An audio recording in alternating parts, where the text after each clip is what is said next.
Bottom line is, early Christian church in the AD era, men were the dominant caregivers. Is it interesting to note that even in the example that Jesus used of the parable of the Good Samaritan, it was a male who was a caregiver and wounded and took care of this wounded man in the ditch. In the early centuries following the AD era, you have monastery orders, you have military knight orders in the military of ancient medieval times in Europe. And this continued all until about the 15th to 16th century. But then something changed. The modern era was initiated, and Florence Nightingale, the patron saint, and someone I dearly appreciate for all she contributed, said this: men's hard and horny hands were not fit to touch, bathe, and dress wounded limbs, however gentle their hearts may be. And she also went on to say this: men have no place in nursing except where their physical strength was required. Now, back in the 1860s, where was male strength required? The insane asylums before antipsychotics. And that's where men were relegated to in the modern era. With Florence Nightingale, she had a viewpoint that every woman was a nurse. That is in Notes in Nursing, and that women were just doing what came naturally. She did not feel the same about men. So what were the consequences in England at this time? Well, men were refused admission to the Nightingale School of Nursing, were excluded from general nursing practice, and again relegated to the insane asylums. And if a male caregiver wanted to do more, he was considered a pervert and threatened with expulsion. Well, were things any better when you look at England as things continued? Men made up less than 0.004 of 1% of caregivers by the 1930s and 40s in England until the laws were changed.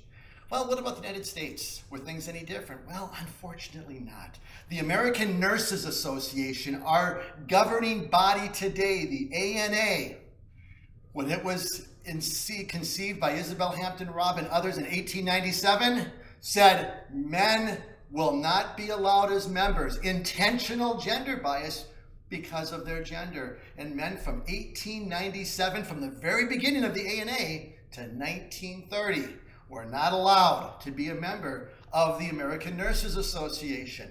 The ANA used their influence that men who were trained as caregivers could not even serve in the military as caring for wounded soldiers all the way until the Korean War ended. That was in 1955. So Vietnam was the first conflict that men were allowed to serve as nurses in that context.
What is the reason that men who make up 50% of the population have such a low participation rate in nursing presently, as well as when you go back? I drew some statistics. 1% of nurses back in the 50s and 60s were men. 2.7% by 1970.